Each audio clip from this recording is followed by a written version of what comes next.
ਤੇ ਉੱਥੇ ਹੀ ਆਪਣੇ ਐਸਐਚਓ ਸਾਹਿਬ ਸੀਗੇ, ਉੱਥੇ ਥਾਣੇ ਦੇ ਹੀ ਕਾਂਸਟੇਬਲ ਸੀਗੇ ਤੇ ਕੋਈ ਉਹਨਾਂ ਦੀ ਗੱਲ ਸੀ ਕੋਈ ਜਿਹੜੀ ਸਵੇਰੇ ਮਾਰਨਿੰਗ 'ਚ ਉਹਨਾਂ ਨੇ ਆਪਣਾ ਪ੍ਰੋਪਰਲੀ ਕੋਈ ਕੰਮ ਲਈ ਉਹ ਗੱਲ ਕਰ ਰਹੇ ਸੀਗੇ ਕਿ ਕੰਮ ਕਰਵਾਉਣਾ ਹੈ, but the way SHO Sahib spoke to constable, ਉਹਨਾਂ ਨੇ ਮਤਲਬ ਮਾਂ ਦੀ ਗਾਲ ਕੱਢ ਕੇ ਉਹਨੂੰ ਸੰਬੋਧਿਤ ਕੀਤਾ। ਹਾਲਾਂਕਿ ਉੱਥੇ ਹੋਰ ਵੀ ਪੁਲਿਸ ਮੁਲਾਜ਼ਮ ਬੈਠੇ ਸੀਗੇ ਔਰ 1-2 ਲੇਡੀ ਕਾਂਸਟੇਬਲਸ ਵੀ ਬੈਠੇ ਸੀਗੇ ਤੇ ਸ਼ਾਇਦ ਉਹਨਾਂ ਦਾ ਇਹ ਚੀਜ਼ ਨੋਰਮਲ ਹੋਏ, ਪਰ ਮੈਨੂੰ ਉਹ ਚੀਜ਼ ਕਿਤੇ ਨਾ ਕਿਤੇ ਨਹੀਂ ਵਧੀਆ ਲੱਗੀ ਕਿ ਜਿਹੜੇ ਬੱਚੇ ਗਵਰਨਮੈਂਟ ਜੌਬਸ ਲੈਂਦੇ ਨੇ ਉਹ ਗਾਲਾਂ ਖਾਣ ਨੂੰ ਤਾਂ ਨਹੀਂ ਲੈਂਦੇ। ਇੱਕ ਗਾਲਾਂ ਵਾਲੀ ਬੋਲੀ ਯੂਜ਼ ਕਰਾਂਗੇ ਕੱਲ੍ਹ ਨੂੰ ਜਦੋਂ ਅਸੀਂ ਕਸਟਮਰ ਸਰਵਿਸ ਜਿਹੜੀ ਕਿ ਲੋਕਾਂ ਨੂੰ ਦੇਣੀ ਹੈ ਤੇ ਉਹ ਕਿੱਥੇ ਤੱਕ ਅਸੀਂ ਠੀਕ ਹੋ ਸਕਦੇ ਹਾਂ? ਮੇਰੇ ਹਿਸਾਬ ਨਾਲ ਤਾਂ ਨਹੀਂ ਠੀਕ ਹੋ ਸਕਦੇ। ਕਿ ਇਹੀ ਚੱਕਰ ਹੈ ਕਿ ਜਿਹੜੇ ਆਪਣੇ ਨੋਰਮਲ ਸਿਵੀਲੀਅਨਸ ਹੈ, ਚਾਹੇ ਉਹ ਪੰਜਾਬ ਦੇ ਨੇ ਚਾਹੇ ਇੰਡੀਆ ਦੇ ਨੇ, ਕਿਤੇ ਨਾ ਕਿਤੇ ਉਹ ਥਾਣਿਆਂ 'ਚ ਜਾਣ ਤੋਂ ਕੰਨ ਕਤਰਾਉਂਦੇ ਨੇ। ਦੇਖੋ ਭਰਾ ਮਾਰੂ ਜੰਗ ਜਿਹੜੀ ਹੁੰਦੀ ਹੈ ਨਾ, ਆਪਾਂ ਆਪਣੀ ਹਿਸਟਰੀ ਤੋਂ ਹੀ ਐਗਜ਼ਾਮਪਲਸ ਚੱਕਣੀਆਂ ਪੈਂਦੀਆਂ ਨੇ। ਹੁਣ ਜੇ ਆਪਾਂ ਗੱਲ ਕਰੀਏ ਇੰਦਰਾ ਗਾਂਧੀ ਦੀ, ਜਿਹੜਾ ਮਾਰਿਆ ਗਿਆ, ਆਪਣੇ 2 ਸਿੰਘ ਸੀਗੇ, ਸਤਵੰਤ ਸਿੰਘ ਜੀ, ਬੇਅੰਤ ਸਿੰਘ ਜੀ, ਉਸ ਤੋਂ ਬਾਅਦ ਦਿਲਾਵਰ ਸਿੰਘ ਸੀਗੇ ਜਦੋਂ ਬੇਅੰਤੇ ਬੁੱਚੜ ਨੂੰ ਮਾਰਿਆ ਗਿਆ, ਤੇ ਦਿਲਾਵਰ ਸਿੰਘ ਸੀਗੇ। ਉਸ ਤੋਂ ਬਾਅਦ ਰਜਵਾਣਾ ਜੀ ਜੇਲ੍ਹ 'ਚ ਨੇ, ਉਹ ਵੀ ਪੁਲਿਸ ਦੇ ਹੀ ਸੀਗੇ ਤੇ ਸਾਰੇ ਆਪਣੇ ਮੁਲਾਜ਼ਮ ਹੀ ਸੀ, ਬਟ ਹਾਂ ਉਹ ਸੱਚ ਨਾਲ ਖੜੇ ਸੀ। ਉਸ ਟਾਈਮ ਦੀ ਜੋ ਵਰਤਾਰਾ ਸੀਗਾ, ਜੋ ਹਾਲਾਤ ਸੀ ਪੰਜਾਬ ਦੇ ਔਰ ਜੋ ਇਲੀਗਲ ਕਿਲਿੰਗਸ ਹੋ ਰਹੀਆਂ ਸੀ ਜਾਂ ਜੋ ਆਪਣੀ ਪੱਗਾਂ ਜਾਂ ਸਿੱਖੀ ਨੂੰ ਦਬਾਉਣ ਲਈ ਇੱਕ ਚਾਲਾਂ ਚਲੀਆਂ ਜਾ ਰਹੀਆਂ ਸੀਗੀਆਂ ਡੀਪ ਸਟੇਟ ਵੱਲੋਂ, ਦੈਨ ਡੈਫੀਨੇਟਲੀ ਉਹਨਾਂ ਨੇ ਉਸ ਟਾਈਮ ਸੱਚ ਦਾ ਸਾਥ ਦਿੰਦੇ ਹੋਏ ਸੱਚ ਦੀ ਆਵਾਜ਼ ਚੱਕੀ ਔਰ ਉਹ ਸੱਚ ਲਈ ਖੜੇ ਨੇ। ਬਟ ਉਸ ਤੋਂ ਇਲਾਵਾ ਮੇਰੇ ਮੰਮਾ ਦੇ ਫਸਟ ਕਜ਼ਨ ਸੀਗੇ, ਆਪਣਾ 6 ਫੇਜ਼ ਉਹਨਾਂ ਦੀ ਕੋਠੀ ਤੇ ਉਹ ਉੱਥੋਂ ਆ ਰਹੇ ਸੀਗੇ, ਆਪਣਾ ਪੰਜਾਬ ਯੂਨੀਵਰਸਿਟੀ ਤੋਂ ਲਾਅ ਦੇ ਸਟੂਡੈਂਟ ਸੀਗੇ ਤੇ ਤਿੰਨਾਂ ਨੇ ਟ੍ਰਿਪਲੀ ਮਾਰੀ ਹੋਈ ਸੀ ਬੁਲਟ ਤੇ ਉਸ ਟਾਈਮ, ਬਟ 6 ਫੇਜ਼ ਬੈਰੀਅਰ ਤੇ ਰੋਕਿਆ ਗਿਆ ਤੇ ਉਹ ਡਰ ਗਏ, ਬੱਚੇ ਸੀਗੇ ਡਰ ਗਏ, ਬਟ ਇਹਨਾਂ ਨੂੰ ਇਹ ਲੱਗਿਆ ਕਿ ਟੈਰਰਿਸਟ ਹੈ ਜਾਂ ਜੋ ਵੀ ਸੀਗਾ, ਇਹਨਾਂ ਨੇ ਉੱਥੇ ਉਹਨਾਂ ਨੂੰ ਉੱਥੇ ਹੀ ਆਪਣਾ ਸ਼ਹੀਦ ਕਰਤਾ। ਨਹੀਂ, ਬਾਹਰਲੇ ਦੇਸ਼ ਦੇਖੋ ਟੋਟਲੀ ਡਿਫਰੈਂਟ ਹੈ। ਬਾਹਰਲੇ ਦੇਸ਼ 'ਚ ਜਿਹੜੀ ਹੈ main customer service, customer focus ਰੱਖਿਆ ਜਾਂਦਾ ਹੈ। ਅੱਛਾ, ਕਸਟਮਰ ਸਰਵਿਸ ਇਹੀ ਹੁੰਦੀ ਹੈ ਕਿ ਸਪੋਜ਼ ਆਮ ਅ ਕੌਪ, ਆਮ ਅ ਪੁਲਿਸਮੈਨ, ਰਾਈਟ, ਤੇ ਮੇਰੀ ਜੌਬ ਅੱਜ ਮੇਰੀ 8 ਵਜੇ ਜੌਬ ਸਟਾਰਟ ਹੈ, ਚਾਹੇ ਮੇਰੇ ਘਰ 'ਚ ਕਿਸੇ ਦਾ ਦੇਹਾਂਤ ਹੋ ਗਿਆ, ਪਰ ਜਦੋਂ ਮੈਂ ਆਪਣੀ ਜੌਬ ਤੇ ਗਿਆ, ਜਦੋਂ ਮੇਰੇ ਕੋਲ ਕੋਈ ਉੱਥੇ ਕਸਟਮਰ ਆਇਆ, ਕਲਾਇੰਟ ਆਇਆ, ਤੇ ਉਹਨੂੰ ਇੰਨੀ ਵਧੀਆ ਕਸਟਮਰ ਸਰਵਿਸ ਦੇਣੀ ਹੈ ਤਾਂ ਕਿ ਉਹਨੂੰ ਮੇਰੀ ਪ੍ਰੋਬਲਮਸ ਨਾ ਪਤਾ ਲੱਗਣ। ਮੇਨ ਤਾਂ ਇਹੀ ਹੁੰਦਾ ਕਿ ਜਦੋਂ ਤੁਸੀਂ ਆਪਣੀ ਕੋਈ ਪੁਆਇੰਟ ਰੱਖਣਾ ਹੈ, ਤੁਹਾਨੂੰ ਜਿਹੜਾ ਤੁਹਾਡਾ person in front of you ਹੈ ਨਾ, ਉਹਨਾਂ ਨੂੰ ਐਕਸਪਲੇਨ ਪ੍ਰੋਪਰਲੀ ਕਰਨਾ ਪੈਣਾ ਹੈ। ਜਦੋਂ ਤੁਸੀਂ ਐਕਸਪਲੇਨ ਕਰੋਗੇ, ਜਦੋਂ ਉਹਨਾਂ ਨੂੰ ਪ੍ਰੋਬਲਮ ਸਮਝ ਆ ਜਾਏਗੀ, and definitely they will stand with you. ਜਿਹੜੇ ਆਪਣੀ ਗਵਰਨਮੈਂਟ ਹੈ ਉਹਨਾਂ 'ਚ ਵੀ ਜਿਹੜੇ ਆਪਣਾ ਜੌਬਸ ਕਰ ਰਹੇ ਨੇ ਉਹ ਵੀ ਆਪਣੇ ਹੀ ਭਰਾ ਨੇ, ਹੈ ਨਾ। ਉਹ ਕਈ ਵਾਰ ਇਹ ਹੁੰਦਾ ਕਿ ਠੀਕ ਹੈ ਕੋਈ ਪੁਆਇੰਟ ਤੇ ਗਵਰਨਮੈਂਟ ਠੀਕ ਹੁੰਦੀ ਹੈ, ਕਿਸੇ ਪੁਆਇੰਟ ਤੇ ਸਿਟੀਜ਼ਨਸ ਠੀਕ ਹੁੰਦੇ, ਬਟ ਇੱਕ ਕੋਈ ਕਾਮਨ ਪੁਆਇੰਟ ਤਾਂ ਆਪਾਂ ਨੂੰ ਕੱਢਣਾ ਹੀ ਪੈਣਾ ਹੈ ਨਾ। ਦੇਖੋ ਜਿੰਨੇ ਆਪਣੇ ਇੰਡੀਆ 'ਚ ਆਪਣੀ ਜਿਹੜੀ ਪੰਜਾਬ ਦੀ ਧਰਤੀ ਹੈ, ਪੰਜਾਬ 'ਚ ਜਿੰਨੇ ਮੌਸਮ ਨੇ ਐਨੇ ਹੋਰ ਕੰਟਰੀਜ਼ 'ਚ ਨਹੀਂ ਹੈਗੇ, ਨੰਬਰ 1, ਔਰ ਇੰਨਾ ਕਲਾਈਮੇਟ ਇੰਨਾ ਵਧੀਆ ਇੱਥੇ ਕਿ ਅਸੀਂ ਜੋ ਵੀ ਬੀਜ ਦਈਏ ਇਹ ਸੋਨਾ ਹੀ ਉੱਗਦੀ ਹੈ। ਤਾਂ ਹੀ ਆਪਣਾ ਕਿਹਾ ਪੁਰਾਣੇ ਜ਼ਮਾਨੇ 'ਚ ਵੀ ਕਿਹਾ ਜਾਂਦਾ ਸੀ ਕਿ ਆਪਣੀ ਧਰਤੀ ਸੋਨਾ ਉੱਗਦੀ ਹੈ। ਉਹ ਅੱਜ ਵੀ ਸੱਚ ਹੈ, ਆਪਾਂ ਜੋ ਮਰਜ਼ੀ ਬੀਜ ਦਈਏ ਉਹ ਸੋਨਾ ਹੀ ਉੱਗਦੀ ਹੈ। ਜਿਹੜਾ ਸਪੋਜ਼ ਬਾਣਾ ਹੈ, ਅਸੀਂ ਇੱਕ ਮੈਂਟੈਲਿਟੀ ਬਣਾ ਲਈ ਹੈ ਕਿ ਇਹ ਬਾਣਾ ਨਿਹੰਗਾਂ ਦਾ ਹੈ।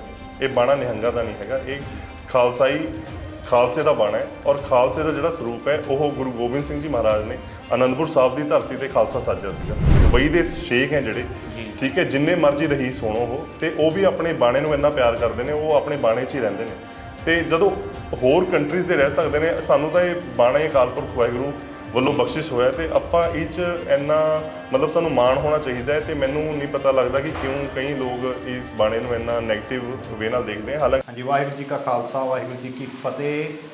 ਕੌਮੀ ਇਨਸਾਫ ਮੋਰਚੇ ਵੱਲੋਂ ਹਰ ਵਾਰ ਦੀ ਤਰ੍ਹਾਂ ਜਿਹੜਾ 31 ਮੈਂਬਰਾਂ ਦਾ ਜਥਾ CM ਦੀ ਕੋਠੀ ਵੱਲ ਜਿਹੜਾ ਰਵਾਨਾ ਹੁੰਦਾ, ਪਰ ਇਸ ਵਾਰ ਜਿਹੜਾ ਜਥਾ ਗਿਆ ਉਹ ਚਰਚਾ ਦਾ ਵਿਸ਼ਾ ਰਿਹਾ। ਵੀਡੀਓ ਵੀ ਕਾਫੀ ਜ਼ਿਆਦਾ ਵਾਇਰਲ ਹੋਈ। ਕੁਝ ਅਜਿਹੀਆਂ ਗੱਲਾਂ ਜਿਹੜੀਆਂ ਜਥੇ ਦੇ ਜਿਹੜੇ ਜਥੇਦਾਰ ਵੱਲੋਂ ਅਜਿਹੀਆਂ ਗੱਲਾਂ ਪੁਲਿਸ ਵਾਲਿਆਂ ਨੂੰ ਕਹੀਆਂ ਗਈਆਂ, ਲੋਕਾਂ ਦੇ ਰੂਬਰੂ ਅਜਿਹੀਆਂ ਗੱਲਾਂ ਕੀਤੀਆਂ ਗਈਆਂ ਜਿਹੜੀਆਂ ਚਰਚਾ ਦਾ ਵਿਸ਼ਾ ਬਣ ਗਈਆਂ। ਵੀਡੀਓ ਜਿਹੜੀ ਹੈ ਵਾਇਰਲ ਹੋ ਗਈ ਹੈ। ਸੋ ਉਹ ਸਾਰੀ ਗੱਲਬਾਤ ਜਿਹੜੀ ਕਿਹੋ ਜਿਹੀ ਸੀ, ਉਹ ਨਿਹੰਗ ਸਿੰਘ ਕੌਣ ਸੀ, ਕਿਉਂ ਉਸਨੂੰ ਅਜਿਹੀਆਂ ਗੱਲਾਂ ਕਰਨੀਆਂ ਪਈਆਂ, ਕਿਉਂ ਪੁਲਿਸ ਬਾਰੇ ਅਜਿਹਾ ਬੋਲਣਾ ਪਿਆ, ਕਿਉਂ ਪੰਜਾਬ ਦੀ ਜ਼ਮੀਨ ਬਾਰੇ, ਕਿਉਂ ਪੰਜਾਬ ਵਿੱਚ ਭਰਾ ਮਾਰੂ ਜੰਗ ਬਾਰੇ ਅਜਿਹਾ ਬੋਲਣਾ ਪਿਆ, ਉਹ ਸਾਰੀ ਗੱਲਬਾਤ ਕਰਨ ਲਈ ਉਹ ਨਿਹੰਗ ਸਿੰਘ ਭਾਈ ਹਰਦੀਪ ਸਿੰਘ ਅੱਜ ਸਾਡੇ ਨਾਲ ਮੌਜੂਦ ਰਹਿਣਗੇ। ਗੱਲਬਾਤ ਕਰਾਂਗੇ ਉਹਨਾਂ ਦੇ ਨਾਲ। ਵਾਹਿਗੁਰੂ ਜੀ ਕਾ ਖਾਲਸਾ, ਵਾਹਿਗੁਰੂ ਜੀ ਕੀ ਫਤਿਹ ਜੀ। ਹੋਰ ਭਾਈ ਚੜ੍ਹਦੀ ਕਲਾ ਜੀ? ਬਹੁਤ ਵਧੀਆ ਜੀ, ਬਿਲਕੁਲ ਠੀਕ ਜੀ। ਭਾਜੀ ਸਭ ਤੋਂ ਪਹਿਲਾਂ ਗੱਲ ਕਰਦੇ ਹਾਂ ਕਿ ਜਿਸ ਤਰ੍ਹਾਂ ਤੁਸੀਂ ਉੱਥੇ ਕਾਫੀ ਸਾਰੀਆਂ ਅਜਿਹੀਆਂ ਗੱਲਾਂ ਕਹੀਆਂ, ਪੰਜਾਬ ਵਿੱਚ ਭਰਾ ਮਾਰੂ ਜੰਗ ਚੱਲ ਰਹੀ ਆ, ਪੰਜਾਬ ਦੀ ਜ਼ਮੀਨ ਬਾਰੇ ਗੱਲਾਂ ਕਹੀਆਂ, ਪੰਜਾਬ ਦੇ 84 ਸੰਘਰਸ਼ ਬਾਰੇ ਗੱਲਾਂ ਕਹੀਆਂ, ਪੰਜਾਬ ਪੁਲਿਸ ਬਾਰੇ ਗੱਲਾਂ ਕਹੀਆਂ। ਬਾਹਰਲੇ ਦੇਸ਼ ਵਿੱਚ ਵੀ ਤੁਸੀਂ ਕਾਫੀ ਸਮਾਂ ਲੱਗ ਕੇ ਆਏ ਹੋ। ਜੇ ਗੱਲ ਕਰ ਲਈਏ, ਸਭ ਤੋਂ ਪਹਿਲਾ ਸਵਾਲ ਮੇਰਾ ਪੰਜਾਬ ਪੁਲਿਸ ਨੂੰ ਲੈ ਕੇ, ਜਿਸ ਤਰ੍ਹਾਂ ਤੁਸੀਂ ਕਿਹਾ ਕਿ ਇੱਕ ਇੰਸਪੈਕਟਰ ਵੱਲੋਂ ਕਾਂਸਟੇਬਲ ਨੂੰ ਅਜਿਹਾ ਕਿਹਾ ਜਾਂਦਾ, ਗਾਲਾਂ ਤੱਕ ਕੱਢੀਆਂ ਜਾਂਦੀਆਂ ਆ, ਕੀ ਲੱਗਦਾ ਕਿੰਨੀ ਕੁ ਸੱਚਾਈ ਹੈ ਇਹਦੇ ਵਿੱਚ? ਨਹੀਂ ਦੇਖੋ, ਬਿਲਕੁਲ ਸੱਚ ਹੈ ਤੇ ਆਪਾਂ ਗੱਲ ਹੀ ਉਹ ਕਰੀਦੀ ਹੈ ਜਿਹਦਾ ਐਕਚੁਅਲ ਕੋਈ ਵਜੂਦ ਹੋਏ। ਜੀ। ਤੇ ਸਮਹਾਉ ਮੈਨੂੰ ਇਹ 8 ਫੇਜ਼ ਥਾਣੇ ਜਾਣ ਦਾ ਮੌਕਾ ਮਿਲ ਗਿਆ ਸੀਗਾ, ਜਿਹੜਾ ਕਿ ਮੋਹਾਲੀ 'ਚ ਹੈਗਾ। ਜੀ। ਤੇ ਉੱਥੇ ਹੀ ਆਪਣੇ ਐਸਐਚਓ ਸਾਹਿਬ ਸੀਗੇ, ਉੱਥੇ ਥਾਣੇ ਦੇ ਹੀ ਕਾਂਸਟੇਬਲ ਸੀਗੇ। ਜੀ। ਤੇ ਕੋਈ ਉਹਨਾਂ ਦੀ ਗੱਲ ਸੀ, ਕੋਈ ਜਿਹੜੀ ਸਵੇਰੇ ਮਾਰਨਿੰਗ 'ਚ ਉਹਨਾਂ ਨੇ ਆਪਣਾ ਪ੍ਰੋਪਰਲੀ ਕੋਈ ਕੰਮ ਲਈ ਉਹ ਗੱਲ ਕਰ ਰਹੇ ਸੀਗੇ ਕਿ ਕੰਮ ਕਰਵਾਉਣਾ ਹੈ। But the way SHO Sahib spoke to constable, ਜੀ, ਉਹਨਾਂ ਨੇ ਮਤਲਬ ਮਾਂ ਦੀ ਗਾਲ ਕੱਢ ਕੇ ਉਹਨੂੰ ਸੰਬੋਧਿਤ ਕੀਤਾ। ਹਾਲਾਂਕਿ ਉੱਥੇ ਹੋਰ ਵੀ ਪੁਲਿਸ ਮੁਲਾਜ਼ਮ ਬੈਠੇ ਸੀਗੇ ਔਰ 1-2 ਲੇਡੀ ਕਾਂਸਟੇਬਲਸ ਵੀ ਬੈਠੇ ਸੀਗੇ। ਜੀ। ਤੇ ਸ਼ਾਇਦ ਉਹਨਾਂ ਲਈ ਇਹ ਚੀਜ਼ ਨੋਰਮਲ ਹੋਏ, ਪਰ ਮੈਨੂੰ ਉਹ ਚੀਜ਼ ਕਿਤੇ ਨਾ ਕਿਤੇ ਨਹੀਂ ਵਧੀਆ ਲੱਗੀ ਕਿ ਜਿਹੜੇ ਬੱਚੇ ਗਵਰਨਮੈਂਟ ਜੌਬਸ ਲੈਂਦੇ ਨੇ ਜੀ, ਉਹ ਗਾਲਾਂ ਖਾਣ ਨੂੰ ਤਾਂ ਨਹੀਂ ਲੈਂਦੇ। ਜੀ। ਉਹ ਆਪਣਾ ਫਿਜ਼ੀਕਲ ਟੈਸਟ ਵੀ ਕਲੀਅਰ ਕਰਦੇ ਨੇ, ਉਸ ਤੋਂ ਬਾਅਦ ਉਹ ਆਪਣਾ ਰਿਟਨ ਟੈਸਟ ਵੀ ਕਲੀਅਰ ਕਰਦੇ ਨੇ, ਇੰਟਰਵਿਊ ਵੀ ਕਲੀਅਰ ਕਰਦੇ ਨੇ। ਜੀ। ਤੇ ਸਭ ਕੁਝ ਕਲੀਅਰ ਕਰਕੇ ਜਦੋਂ ਉਹ ਇੱਕ ਗਵਰਨਮੈਂਟ ਜੌਬ ਲੈ ਲੈਂਦੇ ਨੇ ਤੇ ਕੋਈ ਇੱਕ ਮਰਿਆਦਾ ਹੋਣੀ ਚਾਹੀਦੀ ਹੈ, ਇੱਕ ਪ੍ਰੋਪਰ ਉਹਨਾਂ ਦੇ ਵੀ ਦੇਖੋ ਰੂਲਸ, ਇੱਕ ਰੈਗੂਲੇਸ਼ਨ ਆਪਣਾ ਪੰਜਾਬ ਪੁਲਿਸ ਦਾ, ਹੋਰ ਵੀ ਜਿਹੜੇ ਆਪਣੇ ਗਵਰਨਮੈਂਟ ਅਦਾਰੇ ਨੇ ਉਹਨਾਂ ਦਾ ਵੀ ਹੈਗਾ। ਪਰ ਆਪਸ 'ਚ ਜੇ ਅਸੀਂ ਇਹੋ ਜਿਹੀ ਇੱਕ ਗਾਲਾਂ ਵਾਲੀ ਬੋਲੀ ਯੂਜ਼ ਕਰਾਂਗੇ, ਕੱਲ੍ਹ ਨੂੰ ਜਦੋਂ ਅਸੀਂ ਕਸਟਮਰ ਸਰਵਿਸ ਜਿਹੜੀ ਕਿ ਲੋਕਾਂ ਨੂੰ ਦੇਣੀ ਹੈ, ਜੀ, ਤੇ ਉਹ ਕਿੱਥੇ ਤੱਕ ਅਸੀਂ ਠੀਕ ਹੋ ਸਕਦੇ ਹਾਂ? ਮੇਰੇ ਹਿਸਾਬ ਨਾਲ ਤਾਂ ਨਹੀਂ ਠੀਕ ਹੋ ਸਕਦੇ, ਬਿਕੋਜ਼ ਉਹ ਚੀਜ਼ ਇਫੈਕਟ ਜਿਹੜਾ ਇੱਕ ਆਪਣੀ ਨੋਰਮਲ ਸਿਵਿਲੀਅਨਸ ਹੈ ਉਹਨਾਂ ਤੇ ਵੀ ਪੈਂਦਾ ਹੈ। ਔਰ ਇਹੀ ਚੱਕਰ ਹੈ ਕਿ ਜਿਹੜੇ ਆਪਣੇ ਨੋਰਮਲ ਸਿਵਿਲੀਅਨਸ ਹੈ, ਚਾਹੇ ਉਹ ਪੰਜਾਬ ਦੇ ਨੇ ਚਾਹੇ ਇੰਡੀਆ ਦੇ ਨੇ, ਕਿਤੇ ਨਾ ਕਿਤੇ ਉਹ ਥਾਣਿਆਂ 'ਚ ਜਾਣ ਤੋਂ ਕੰਨ ਕਤਰਾਉਂਦੇ ਨੇ। ਜੀ ਭਾਜੀ, ਪਹਿਲੀ ਵਾਰ ਜਥਾ ਲੈ ਕੇ ਗਏ ਸੀ ਤੁਸੀਂ?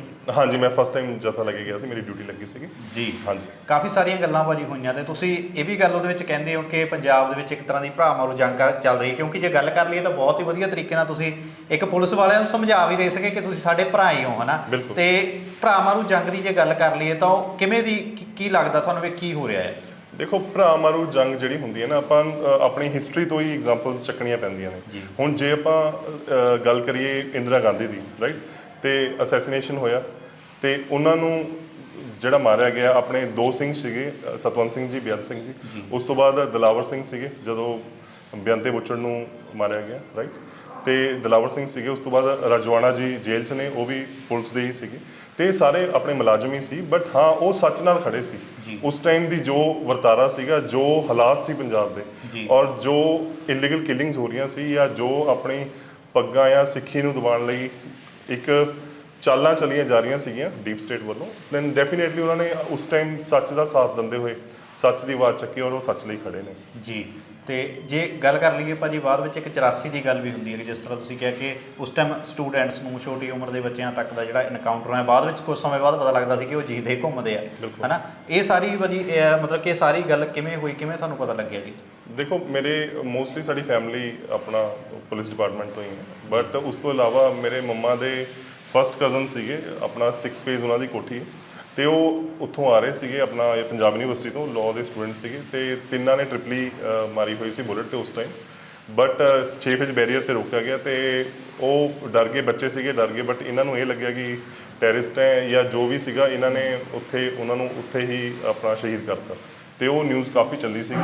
ਤੇ ਇਹ ਇਹੋ ਜਿਹੀਆਂ ਬਹੁਤ ਕਹਾਣੀਆਂ ਨੇ। ਭਾਈ ਦਲਜੀਤ ਸਿੰਘ ਬਿੱਟੂ ਜੀ ਨੇ, ਜਿਹੜੇ ਆਪਣੇ ਬਹੁਤ ਪੰਥਕ ਨੇ, ਉਹਨਾਂ ਨੇ ਤਾਂ 2 ਬੁੱਕਸ ਵੀ ਲਿਖ ਦਿੱਤੀਆਂ, ਤੇ ਉਹ ਖਾੜਕੂ ਸੰਘਰਸ਼ ਦੇ ਉੱਤੇ ਬੁੱਕਸ ਲਿਖੀਆਂ ਹੋਈਆਂ। ਬਲਕਿ ਮੈਂ ਤਾਂ ਤੁਹਾਡੇ ਮਾਧਿਅਮ ਰਾਹੀਂ ਕਹਿਣਾ ਚਾਹੂੰਗਾ ਕਿ ਸਾਰੇ ਉਹ ਬੁੱਕਸ ਪੜ੍ਹਨ ਤਾਂ ਤੁਹਾਨੂੰ ਆਪ ਪਤਾ ਲੱਗੇਗਾ ਕਿ ਕੀ ਹੋਇਆ। ਜੀ ਭਾਈ, ਜੇ ਗੱਲ ਕਰ ਲਈਏ ਜਿਸ ਤਰ੍ਹਾਂ ਤੁਸੀਂ ਹੁਣ ਇਸ ਵੇਲੇ ਤਾਂ ਬਿਲਕੁਲ ਬਦਲ ਚੁੱਕੇ ਹੋ, ਜਦੋਂ ਤੁਸੀਂ ਨਿਊਜ਼ੀਲੈਂਡ ਤੋਂ ਆਏ ਤਾਂ ਪਛਾਣੇ ਨਹੀਂ ਜਾਂਦੇ ਸੀਗੇ, ਤੇ ਬਾਹਰਲੇ ਦੇਸ਼ ਵਿੱਚ ਕਿਹੋ ਜਿਹਾ ਸਿਸਟਮ ਹੈ? ਜੇ ਸਭ ਤੋਂ ਪਹਿਲੇ ਸਵਾਲ ਦੇ ਉੱਤੇ ਆਪਾਂ ਗੱਲ ਕਰ ਲਈਏ ਕਿ ਜਿਸ ਤਰ੍ਹਾਂ ਮਿਸਬੀਹੇਵੀਅਰ ਕੀਤਾ ਜਾਂਦਾ ਆਪਣੇ ਹੀ ਮੁਲਾਜ਼ਮਾਂ ਦੇ ਨਾਲ, ਤਾਂ ਬਾਹਰਲੇ ਦੇਸ਼ ਵਿੱਚ ਕਿਹੋ ਜਿਹਾ ਹੁੰਦਾ ਬਿਹੇਵੀਅਰ? ਨਹੀਂ, ਬਾਹਰਲੇ ਦੇਸ਼ ਦੇਖੋ ਟੋਟਲੀ ਡਿਫਰੈਂਟ ਹੈ। ਬਾਹਰਲੇ ਦੇਸ਼ 'ਚ ਜਿਹੜੀ ਹੈ main customer service, customer focus ਰੱਖਿਆ ਜਾਂਦਾ ਹੈ। ਅੱਛਾ, ਕਸਟਮਰ ਸਰਵਿਸ ਇਹੀ ਹੁੰਦੀ ਹੈ ਕਿ ਸਪੋਜ਼ ਆਮ ਅ ਕੌਪ, ਆਮ ਅ ਪੁਲਿਸਮੈਨ, ਰਾਈਟ, ਤੇ ਮੇਰੀ ਜੌਬ ਅੱਜ ਮੇਰੀ 8 ਵਜੇ ਜੌਬ ਸਟਾਰਟ ਹੈ, ਚਾਹੇ ਮੇਰੇ ਘਰ 'ਚ ਕਿਸੇ ਦਾ ਦੇਹਾਂਤ ਹੋ ਗਿਆ, ਪਰ ਜਦੋਂ ਮੈਂ ਆਪਣੀ ਜੌਬ ਤੇ ਗਿਆ, ਜਦੋਂ ਮੇਰੇ ਕੋਲ ਕੋਈ ਉੱਥੇ ਕਸਟਮਰ ਆਇਆ, ਕਲਾਇੰਟ ਆਇਆ, ਤੇ ਉਹਨੂੰ ਇੰਨੀ ਵਧੀਆ ਕਸਟਮਰ ਸਰਵਿਸ ਦੇਣੀ ਹੈ ਤਾਂ ਕਿ ਉਹਨੂੰ ਮੇਰੀ ਪ੍ਰੋਬਲਮਸ ਨਾ ਪਤਾ ਲੱਗਣ। ਜੀ। ਤੇ ਅਸੀਂ ਖਿੜੇ ਮੱਥੇ ਉਹਨਾਂ ਨੂੰ ਉੱਥੇ ਪ੍ਰੋਪਰਲੀ ਇਨਵਾਈਟ ਕਰੀਏ, ਬਿਠਾਈਏ, ਉਸ ਤੋਂ ਬਾਅਦ ਉਹਨਾਂ ਦਾ ਜਿਹੜਾ ਦੁੱਖ ਦਰਦ ਹੈ ਉਹ ਸੁਣੀਏ।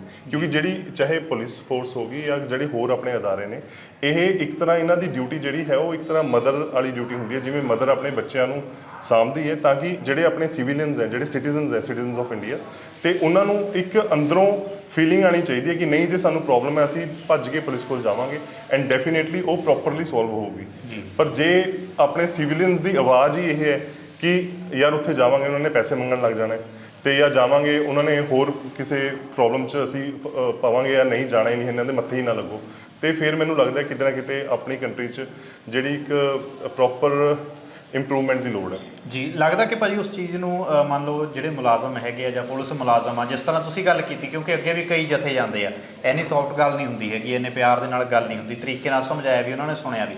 ਲੱਗਦਾ ਕਿ ਇਹ ਜਿਹੜਾ ਰਸਤਾ ਇੱਕ ਅਪਣਾਇਆ ਜਾ ਸਕਦਾ ਜੇ ਅਗਰ ਆਪਾਂ ਤਰੀਕੇ ਨਾਲ ਚੱਲੀਏ, ਤਰਕ ਦੇ ਨਾਲ ਚੱਲੀਏ, ਵਧੀਆ ਗੱਲਾਂ ਦੇ ਨਾਲ ਚੱਲੀਏ, ਤਾਂ ਸਾਹਮਣੇ ਵਾਲੇ ਬੰਦੇ ਨੂੰ, ਚਾਹੇ ਉਹ ਪੁਲਿਸ ਮੁਲਾਜ਼ਮ ਆ, ਚਾਹੇ ਸਰਕਾਰ ਆ, ਚਾਹੇ ਪ੍ਰਸ਼ਾਸਨ, ਉਹਨੂੰ ਚੰਗੇ ਤਰੀਕੇ ਨਾਲ ਆਪਣੀ ਗੱਲ ਸਮਝਾਈ ਜਾ ਸਕਦੀ ਹੈ। ਨਹੀਂ, ਡੈਫੀਨੇਟਲੀ ਦੇਖੋ ਮੇਨ ਤਾਂ ਇਹੀ ਹੁੰਦਾ ਕਿ ਜਦੋਂ ਤੁਸੀਂ ਆਪਣੀ ਕੋਈ ਪੁਆਇੰਟ ਰੱਖਣਾ ਹੈ, ਤੁਹਾਨੂੰ ਜਿਹੜਾ ਤੁਹਾਡਾ person in front of you ਹੈ ਨਾ, ਉਹਨਾਂ ਨੂੰ ਐਕਸਪਲੇਨ ਪ੍ਰੋਪਰਲੀ ਕਰਨਾ ਪੈਣਾ ਹੈ। ਜਦੋਂ ਤੁਸੀਂ ਐਕਸਪਲੇਨ ਕਰੋਗੇ, ਜਦੋਂ ਉਹਨਾਂ ਨੂੰ ਪ੍ਰੋਬਲਮ ਸਮਝ ਆ ਜਾਏਗੀ and definitely they will stand with you. ਜਿਹੜੇ ਆਪਣੀ ਗਵਰਨਮੈਂਟ ਹੈ ਉਹਨਾਂ 'ਚ ਵੀ ਜਿਹੜੇ ਆਪਣਾ ਜੌਬਸ ਕਰ ਰਹੇ ਨੇ ਉਹ ਵੀ ਆਪਣੇ ਹੀ ਭਰਾ ਨੇ ਜੀ, ਹੈ ਨਾ। ਉਹ ਕਈ ਵਾਰ ਇਹ ਹੁੰਦਾ ਕਿ ਠੀਕ ਹੈ ਕੋਈ ਪੁਆਇੰਟ ਤੇ ਗਵਰਨਮੈਂਟ ਠੀਕ ਹੁੰਦੀ ਹੈ, ਕਿਸੇ ਪੁਆਇੰਟ ਤੇ ਸਿਟੀਜ਼ਨਸ ਠੀਕ ਹੁੰਦੇ, ਬਟ ਇੱਕ ਕੋਈ ਕਾਮਨ ਪੁਆਇੰਟ ਤਾਂ ਆਪਾਂ ਨੂੰ ਕੱਢਣਾ ਹੀ ਪੈਣਾ ਹੈ ਨਾ। ਔਰ ਜਿਹੜਾ ਕਾਮਨ ਪੁਆਇੰਟ ਹੈ ਉਹਦੇ ਉੱਤੇ ਲਿਆਉਣ ਲਈ ਤੇ ਸਾਨੂੰ ਦੂਰ ਅੰਦੇਸ਼ੀ ਦੀ ਵੀ ਲੋੜ ਹੈ, ਅੱਛਾ ਸੁਝਾਵਾਂ ਦੀ ਵੀ ਲੋੜ ਹੈ, ਔਰ ਇੱਕ ਪੋਜ਼ਿਟਿਵ ਰਹਿਣ ਦੀ, ਆਪਟਿਮਿਸਟਿਕ ਸੋਚ ਦੀ ਵੀ ਬਹੁਤ ਲੋੜ ਹੈ। ਜੀ ਬਾਈ ਜੀ, ਜੇ ਗੱਲ ਕਰ ਲਈਏ ਤਾਂ ਤੁਸੀਂ ਪੰਜਾਬ ਦੀ ਜ਼ਮੀਨ ਦੀ ਉਪਜਾਊਪਣ ਦੀ ਵੀ ਗੱਲ ਕੀਤੀ ਹੈ, ਪਰ ਇੱਥੇ ਪੰਜਾਬੀ ਜ਼ਿਆਦਾਤਰ ਬਾਹਰ ਜਾ ਰਹੇ ਆ, ਜਾਂ ਪੰਜਾਬ ਦੇ ਵਿੱਚ ਜ਼ਿਆਦਾਤਰ ਇਹ ਗੱਲ ਕਹੀ ਜਾਂਦੀ ਕਿ ਜਿਹੜੀ ਇੱਥੇ ਦੀ ਨਸਲ ਆ, ਫਸਲ ਆ, ਉਹ ਬਰਬਾਦ ਹੋਣ ਦੇ ਕੰਢੇ ਜਾਂ ਲਗਾਤਾਰ ਬਰਬਾਦ ਹੋ ਰਹੀ ਆ, ਪੰਜਾਬ ਦਾ ਧਰਾਤਲ ਦਾ ਬੁਰਾ ਹਾਲ ਹੋ ਰਿਹਾ। ਤੇ ਤੁਹਾਨੂੰ ਕੀ ਲੱਗਦਾ, ਤੁਸੀਂ ਇਹ ਗੱਲ ਕਹਿ ਰਹੇ ਹੋ ਕਿ ਪੰਜਾਬ ਦੀ ਜਿਹੜੀ ਜ਼ਮੀਨ ਆਉਣ ਵਾਲੇ ਸਮੇਂ ਵਿੱਚ ਬਹੁਤ ਹੀ ਜ਼ਿਆਦਾ ਇਹਦਾ ਮੁੱਲ ਪੈਣਾ ਆ, ਤੇ ਤੁਸੀਂ ਇਹ ਵੀ ਗੱਲ ਕਿ ਯਾਦ ਰੱਖੋਗੇ ਕਿਸੇ ਹਰਦੀਪ ਸਿੰਘ ਨੇ ਇਹ ਗੱਲ ਕਹੀ ਸੀ, ਤੁਹਾਨੂੰ ਇਹ ਕਿਉਂ ਲੱਗਦਾ ਭਾਈ? ਨਹੀਂ, ਡੈਫੀਨੇਟਲੀ ਦੇਖੋ ਜਿੰਨੇ ਆਪਣੇ ਇੰਡੀਆ 'ਚ ਆਪਣੀ ਜਿਹੜੀ ਪੰਜਾਬ ਦੀ ਧਰਤੀ ਹੈ, ਪੰਜਾਬ 'ਚ ਜਿੰਨੇ ਮੌਸਮ ਨੇ ਐਨੇ ਹੋਰ ਕੰਟਰੀਜ਼ 'ਚ ਨਹੀਂ ਹੈਗੇ, ਨੰਬਰ 1। ਔਰ ਇੰਨਾ ਕਲਾਈਮੇਟ ਇੰਨਾ ਵਧੀਆ ਇੱਥੇ ਕਿ ਅਸੀਂ ਜੋ ਵੀ ਬੀਜ ਦਈਏ ਇਹ ਸੋਨਾ ਹੀ ਉੱਗਦੀ ਹੈ। ਤਾਂ ਹੀ ਆਪਣਾ ਕਿਹਾ ਪੁਰਾਣੇ ਜ਼ਮਾਨੇ 'ਚ ਵੀ ਕਿਹਾ ਜਾਂਦਾ ਸੀ ਕਿ ਆਪਣੀ ਧਰਤੀ ਸੋਨਾ ਉੱਗਦੀ ਹੈ। ਉਹ ਅੱਜ ਵੀ ਸੱਚ ਹੈ, ਆਪਾਂ ਜੋ ਮਰਜ਼ੀ ਬੀਜ ਦਈਏ ਉਹ ਸੋਨਾ ਹੀ ਉੱਗਦੀ ਹੈ, ਪਰ ਉਹਨੂੰ ਕਿਤੇ ਨਾ ਕਿਤੇ ਤਾਂ ਸਾਨੂੰ ਬਚਾਉਣਾ ਪੈਣਾ ਹੈ ਨਾ।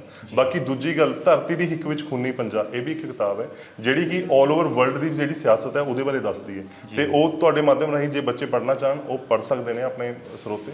ਪਰ ਉਸ 'ਚ ਬੇਸਿਕ ਦੱਸਿਆ ਹੈ ਕਿ ਜਿਹੜਾ ਨਿਊ ਵਰਲਡ ਆਰਡਰ ਹੈ ਕਿੱਦਾਂ ਆਇਆ ਔਰ ਕਦੋਂ ਸਟਾਰਟ ਹੋਇਆ ਸੀਗਾ ਔਰ ਕੀ ਹੋਣਾ ਹੈ।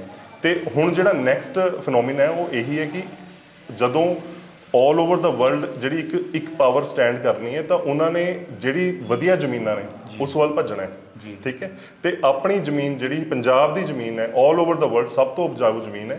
ਔਰ ਇਹ ਗੱਲ ਮੈਂ ਤੁਹਾਡੇ ਮਾਧਿਅਮ ਰਾਹੀਂ ਦੁਬਾਰਾ ਕਹਿਣਾ ਚਾਹਾਂਗਾ ਕਿ ਡੈਫੀਨੇਟਲੀ ਟਾਈਮ ਆਊਗਾ ਕਿ ਜਦੋਂ ਪੰਜਾਬ ਦੀ ਜ਼ਮੀਨ ਆਲ ਓਵਰ ਵਰਲਡ 'ਚ ਸਭ ਤੋਂ ਮਹਿੰਗੀ ਜ਼ਮੀਨ ਹੋਏਗੀ। ਜੀ, ਹਾਲਾਤਾਂ ਉੱਤੇ ਭਾਜੀ ਮੈਂ ਗੱਲ ਕਰਨੀ ਚਾਹਣਾ, ਜੇ ਗੱਲ ਕਰ ਲਈਏ ਤਾਂ ਜਦੋਂ ਤੁਸੀਂ ਇੱਥੇ ਆਉਂਦੇ ਹੋ ਨਾ, ਬਾਅਦ ਵਿੱਚ ਬਾਣਾ ਵੀ ਪਾਉਂਦੇ ਹੋ, ਅੰਮ੍ਰਿਤ ਛਕਦੇ ਹੋ ਹੁਣ ਤੱਕ ਦਾ, ਤੇ ਪੁਲਿਸ ਵਾਲਿਆਂ ਦੇ ਨਾਲ ਵੀ ਤੁਹਾਡਾ ਇੱਕ ਤਰ੍ਹਾਂ ਦੀ ਨਾ ਡਿਬੇਟ ਹੁੰਦੀ ਹੈ ਨਾ, ਤੇ ਹਾਲਾਤ ਕਿਹੋ ਜਿਹੇ ਲੱਗਦੇ? ਮਾੜੇ ਹਾਲਾਤ ਲੱਗਦੇ ਆ, ਜਾਂ ਲੱਗਦਾ ਕਿ ਸੁਧਰ ਸਕਦੇ ਆ, ਜਾਂ ਲੱਗਦਾ ਕਿ ਹੋਰ ਵਿਗੜ ਸਕਦੇ ਆ, ਕੀ ਲੱਗਦਾ ਹੈ?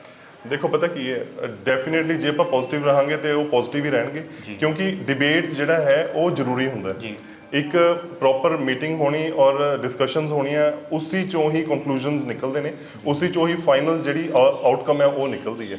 ਪਰ ਤੁਹਾਡੇ ਮਾਧਿਅਮ ਰਾਹੀਂ ਇਹ ਮੈਂ ਜ਼ਰੂਰ ਦੱਸਣਾ ਚਾਹਾਂਗਾ ਕਿ ਜਿਹੜਾ ਸਪੋਜ਼ ਬਾਣਾ ਹੈ, ਅਸੀਂ ਇੱਕ ਮੈਂਟੈਲਿਟੀ ਬਣਾ ਲਈ ਹੈ ਕਿ ਇਹ ਬਾਣਾ ਨਿਹੰਗਾਂ ਦਾ ਹੈ। ਇਹ ਬਾਣਾ ਨਿਹੰਗਾਂ ਦਾ ਨਹੀਂ ਹੈਗਾ, ਇਹ ਖਾਲਸੇ ਦਾ ਬਾਣਾ ਹੈ। ਔਰ ਖਾਲਸੇ ਦਾ ਜਿਹੜਾ ਸਰੂਪ ਹੈ ਉਹ ਗੁਰੂ ਗੋਬਿੰਦ ਸਿੰਘ ਜੀ ਮਹਾਰਾਜ ਨੇ ਅਨੰਦਪੁਰ ਸਾਹਿਬ ਦੀ ਧਰਤੀ ਤੇ ਖਾਲਸਾ ਸਾਜਿਆ ਸੀਗਾ। ਤੇ ਕਿਤੇ ਨਾ ਕਿਤੇ ਮੈਂ ਇਹ ਰਿਕੁਐਸਟ ਕਰੂੰਗਾ, ਪਹਿਲਾਂ ਤਾਂ ਜਿੰਨੇ ਆਪਣੇ ਪੜ੍ਹੇ ਲਿਖੇ ਬੱਚੇ ਹੈ ਉਹ ਹੌਲੀ ਹੌਲੀ ਵਾਪਸ ਘਰ ਮੁੜ ਕੇ ਆਉਣ ਔਰ ਅਨੰਦਪੁਰ ਸਾਹਿਬ ਆਉਣ, ਔਰ ਆਪਣਾ ਪਹਿਰਾਵੇ 'ਚ ਸਾਨੂੰ ਕੋਈ ਸ਼ਰਮ ਨਹੀਂ ਹੋਣੀ ਚਾਹੀਦੀ। ਜਦੋਂ ਦਿੱਲੀ ਦੇ ਦੁਬਈ ਦੇ ਸ਼ੇਖ ਹੈ ਜਿਹੜੇ, ਠੀਕ ਹੈ, ਜਿੰਨੇ ਮਰਜ਼ੀ ਰਹੀਸ ਹੋਣ ਉਹ, ਤੇ ਉਹ ਵੀ ਆਪਣੇ ਬਾਣੇ ਨੂੰ ਇੰਨਾ ਪਿਆਰ ਕਰਦੇ ਨੇ, ਉਹ ਆਪਣੇ ਬਾਣੇ 'ਚ ਹੀ ਰਹਿੰਦੇ ਨੇ। ਤੇ ਜਦੋਂ ਹੋਰ ਕੰਟਰੀਜ਼ ਦੇ ਰਹਿ ਸਕਦੇ ਨੇ, ਸਾਨੂੰ ਤਾਂ ਇਹ ਬਾਣਾ ਹੀ ਅਕਾਲ ਪੁਰਖ ਵਾਹਿਗੁਰੂ ਵੱਲੋਂ ਬਖਸ਼ਿਸ਼ ਹੋਇਆ, ਤੇ ਆਪਾਂ ਇਹ 'ਚ ਇੰਨਾ ਮਤਲਬ ਸਾਨੂੰ ਮਾਣ ਹੋਣਾ ਚਾਹੀਦਾ ਹੈ। ਤੇ ਮੈਨੂੰ ਨਹੀਂ ਪਤਾ ਲੱਗਦਾ ਕਿ ਕਿਉਂ ਕਈ ਲੋਕ ਇਸ ਬਾਣੇ ਨੂੰ ਇੰਨਾ ਨੈਗੇਟਿਵ ਵੇ ਨਾਲ ਦੇਖਦੇ ਆ। ਹਾਲਾਂਕਿ ਮੈਂ ਤਾਂ ਇਹ ਕਹੂੰਗਾ ਕਿ ਜਿਹੜੇ ਨੈਗੇਟਿਵ ਲੋਕ ਬੜੇ ਵੀ ਹੋਏ ਨੇ ਉਹਨਾਂ ਨੂੰ ਵੀ ਤਰੀਕੇ ਨਾਲ ਸਮਝਾਉਣਾ ਚਾਹੀਦਾ ਤਾਂ ਕਿ ਉਹ ਪੋਜ਼ਿਟਿਵ ਹੋ ਜਾਣ ਔਰ ਸੱਚ ਲਈ ਖੜਨ। ਤੇ ਜੇ ਕੋਈ ਨਹੀਂ ਸਮਝਦਾ ਫਿਰ ਡੈਫੀਨੇਟਲੀ ਦੇਖੋ ਉਹਨਾਂ ਨੂੰ ਜਿਹੜੀ ਉਸ ਟਾਈਮ ਦੀ ਗੱਲ ਹੋਏਗੀ ਉਸ ਹਿਸਾਬ ਨਾਲ ਉਹਨਾਂ ਨੂੰ ਡਿਸੀਜਨ ਦੇ। ਸਾਮ ਮੋਰਚੇ ਦੀ ਗੱਲ ਕਰ ਲਈ, ਜਦੋਂ ਸਟਾਰਟਿੰਗ ਸੀਗੀ ਤਾਂ ਲੱਖਾਂ ਦਾ ਵੀ ਇਕੱਠ ਹੋਇਆ ਇੱਥੇ, ਤੇ ਹੁਣ ਜਿਹੜਾ ਆ ਇਕੱਠ ਬਹੁਤ ਜ਼ਿਆਦਾ ਘੱਟ ਹੈਗਾ ਆ। ਪਰ ਇਸ ਨੂੰ ਜੇ ਆਪਾਂ ਪੋਜ਼ਿਟਿਵ ਵੇ ਤੋਂ ਸੋਚੀਏ ਕਿ ਉਹ ਜਿਹੜੇ ਕੁਛ ਕੁ ਬੰਦੇ ਕੌਮੀ ਇਨਸਾਨ ਮੋਰਚੇ ਜਾਂਦੇ ਜਾਂ ਉੱਥੇ ਪੱਕੇ ਰਹਿੰਦੇ, ਇੱਕ ਤਾਂ ਹੁੰਦਾ ਕਿ ਬਹੁਤ ਸਾਰੇ ਲੋਕ ਮਗਰ ਹੁੰਦੇ, ਬੰਦੇ ਨੂੰ ਉਮੀਦ ਹੁੰਦੀ ਵਿੱਚ ਅਗਰ ਕੱਲ੍ਹ ਨੂੰ ਕੋਈ ਹੈਪਨ ਹੁੰਦਾ, ਕੁਝ ਵੀ ਹੋ ਜਾਂਦਾ, ਵਾਪਰ ਜਾਂਦਾ, ਤਾਂ ਸਾਡੇ ਮਗਰ ਲੋਕ ਇੰਨੇ ਸਾਰੇ ਖੜੇ ਆ, ਅਸੀਂ ਇਕੱਠੇ ਹੋਵਾਂਗੇ। ਇੱਕ ਹੁੰਦਾ ਬੰਦੇ ਥੋੜ੍ਹੇ ਰਹਿ ਗਏ ਜੰਗ ਦੇ ਮੈਦਾਨ 'ਚ, ਉਹ ਫਿਰ ਵੀ ਜੰਗ ਦੇ ਮੈਦਾਨ 'ਚ ਖੜੇ ਆ, ਤਾਂ ਉਹਦਾ ਕਾਰਨ ਕੀ, ਮਤਲਬ ਇੰਨੇ ਥੋੜ੍ਹੇ ਲੋਕ ਹੋ ਕੇ ਵੀ ਫਿਰ ਵੀ ਮਤਲਬ ਕਿ ਕਿਹੋ ਜਿਹੀ ਮੈਂਟੈਲਿਟੀ ਹੈ ਕਿ ਲੋਕ ਫਿਰ ਵੀ ਕੌਮੀ ਇਨਸਾਨ ਮੋਰਚੇ 'ਚ ਖੜੇ, ਡਰ ਨਹੀਂ ਲੱਗਦਾ ਕਿ ਥੋੜ੍ਹੇ ਰਹਿ ਗਏ, ਪੁਲਿਸ ਚੁਕਵਾ ਵੀ ਸਕਦੀ ਹੈ, ਕੁਝ ਵੀ ਹੋ ਸਕਦਾ ਹੈ? ਨਹੀਂ, ਡੈਫੀਨੇਟਲੀ ਦੇਖੋ, ਅਸੀਂ ਜਿਨ੍ਹਾਂ ਨੇ ਪਤਾ ਕੀ ਹੈ ਸਟਾਰਟਿੰਗ 'ਚ ਜਿਹੜੇ ਆਪਣਾ ਆਏ ਸੀਗੇ ਸਾਰੇ ਬਹੁਤ ਪੋਜ਼ਿਟਿਵ ਸੋਚ ਨਾਲ ਆਏ ਸੀ, ਤੇ ਉਸ 'ਚ ਕੀ ਹੈ ਕਿ ਕਈਆਂ ਨੂੰ ਕੋਈ ਫੈਮਿਲੀ ਪ੍ਰੋਬਲਮਸ ਨੇ ਜਾਂ ਖੇਤੀਬਾੜੀ ਵਾਲੇ ਨੇ ਜਿਨ੍ਹਾਂ ਨੇ ਉਹਨਾਂ ਨੇ ਆਪਣਾ ਖੇਤੀਬਾੜੀ ਦਾ ਵੀ ਦੇਖਣਾ ਹੁੰਦਾ, ਤੇ ਜਿਹੜੇ ਆਲਰੇਡੀ ਖੜੇ ਨੇ ਹੁਣ ਉਹ ਤਾਂ ਜਿਵੇਂ ਜਿਨ੍ਹਾਂ ਨੇ ਨਿੱਤਰ ਕੇ ਆਉਣਾ ਹੁੰਦਾ ਐਂਡ 'ਚ ਉਹੀ ਖੜੇ ਨੇ, ਔਰ ਇਹ ਅਕਾਲ ਪੁਰਖ ਦੀ ਉਹ ਬਖਸ਼ਿਸ਼ ਹੁੰਦੀ ਹੈ। ਤਾਂ ਜਿਹੜਾ ਤੁਸੀਂ ਜੰਗ ਦੇ ਮੈਦਾਨ ਦੀ ਗੱਲ ਕੀਤੀ ਹੈ, ਚਾਹੇ ਉਹ ਜੰਗ ਆਪਣੀ ਇੱਕ ਬੁਲਟਸ ਵਾਲੀ ਜੰਗ ਹੋਏ, ਚਾਹੇ ਉਹ ਪੁਰਾਣੇ ਜ਼ਮਾਨੇ 'ਚ ਘੋੜਿਆਂ ਦੀ ਜੰਗ ਹੋਏ, ਚਾਹੇ ਉਹ ਆਪਣੇ ਆਧੁਨਿਕ ਅੱਜ ਦੇ ਜ਼ਮਾਨੇ ਦੀ ਪੜ੍ਹਾਈ ਲਿਖਾਈ ਦੀ ਕਲਮੀ ਜੰਗ ਹੋਏ, ਠੀਕ ਹੈ, ਜੰਗ ਜਿਹੜੀ ਹੈ ਉਹ ਵਾਹਿਗੁਰੂ ਦੀ ਮਿਹਰ ਨਾਲ ਹੀ ਜਿੱਤੀ ਜਾਂਦੀ ਹੈ। ਤੇ ਜੇ ਆਪਾਂ ਚਮਕੌਰ ਸਾਹਿਬ ਦੀ ਗੱਲ ਕਰੀਏ, ਕਿਵੇਂ 40 ਸਿੰਘਾਂ ਨਾਲ 10 ਲੱਖ ਦੀ ਫੌਜ ਸੀਗੀ, ਤੇ ਤਾਂ ਵੀ ਆਪਣੇ 40 ਸਿੰਘ ਐਨ 1.25 ਲੱਖ ਸੇ ਏਕ ਲੜਾਊਂ ਜੋ ਬਾਬਾ ਜੀ ਨੇ ਕਿਹਾ ਸੀਗਾ, ਤੇ ਲੜੇ ਸੀ। ਤੇ ਅੱਜ ਜੇ 40 ਵੀ ਰਹਿ ਜਾਣ, ਮੈਂ ਕਹਿੰਦਾ ਚਾਹੇ 1.25 ਲੱਖ ਹੀ ਰਹਿ ਜਾਵੇ, ਤਾਂ ਵੀ ਅਸੀਂ ਐਨ ਦਲੇਰੀ ਨਾਲ ਤੇ ਆਪਣਾ ਦ੍ਰਿੜ ਨਿਸ਼ਚੇ ਨਾਲ ਔਰ ਸੱਚਾਈ ਦੇ ਰਾਹ ਤੇ ਚੱਲਦੇ ਹੋਏ ਲੜਾਂਗੇ। ਜੀ, ਬਹੁਤ ਬਹੁਤ ਧੰਨਵਾਦ ਜੀ। ਵਾਹਿਗੁਰੂ ਜੀ ਕਾ ਖਾਲਸਾ, ਵਾਹਿਗੁਰੂ ਜੀ ਕੀ ਫਤਿਹ। ਸੋ ਇਹ ਭਾਈ ਹਰਦੀਪ ਸਿੰਘ ਜੀ ਸਾਡੇ ਨਾਲ ਮੌਜੂਦ ਸੀਗੇ, ਜਿਨ੍ਹਾਂ ਨੇ ਆਪਣੇ ਵਿਚਾਰ, ਆਪਣਾ ਤਜਰਬਾ ਜਿਹੜਾ ਆ ਤੁਹਾਡੇ ਸਾਰਿਆਂ ਨਾਲ, ਸਾਡੇ ਸਾਰਿਆਂ ਨਾਲ ਸਾਂਝਾ ਕੀਤਾ ਕਿ ਕਿਹੋ ਜਿਹਾ ਤਜਰਬਾ ਰਿਹਾ। ਬਾਹਰਲੇ ਦੇਸ਼ ਤੋਂ ਛੱਡ ਕੇ ਇੰਡੀਆ ਵਿੱਚ ਆਉਂਦੇ ਨੇ, ਪੰਜਾਬ ਵਿੱਚ ਆਉਂਦੇ ਨੇ, ਪੰਜਾਬ ਦੀ ਧਰਤੀ ਦੇ ਉੱਤੇ ਆਉਂਦੇ ਨੇ, ਤੇ ਲਗਾਤਾਰ ਕੌਮੀ ਇਨਸਾਨ ਮੋਰਚੇ ਦੇ ਵਿੱਚ ਸੇਵਾਵਾਂ ਨਿਭਾਉਂਦੇ ਨੇ। ਤੇ ਜਿਹੜਾ ਜਥਾ 3 ਮਹੀਨੇ ਹੋ ਗਏ ਲਗਾਤਾਰ CM ਦੀ ਕੋਠੀ ਵੱਲ ਜਾਂਦਾ ਆ, ਤੇ ਜਥੇ ਦੀ ਪਹਿਲੀ ਵਾਰ ਇਹਨਾਂ ਨੇ ਅਗਵਾਈ ਕੀਤੀ, ਤੇ ਇਹਨਾਂ ਨੇ ਇੱਕ ਵਾਰੀ ਦੱਸ ਦਿੱਤਾ ਕਿ ਹਾਂ ਕਿਸ ਤਰ੍ਹਾਂ ਜਿਹੜਾ ਆ ਪ੍ਰਸ਼ਾਸਨ ਨੂੰ, ਸਰਕਾਰ ਨੂੰ ਜਿਹੜਾ ਆ ਉਹ ਡੀਲ ਕੀਤਾ ਜਾ ਸਕਦਾ ਹੈ।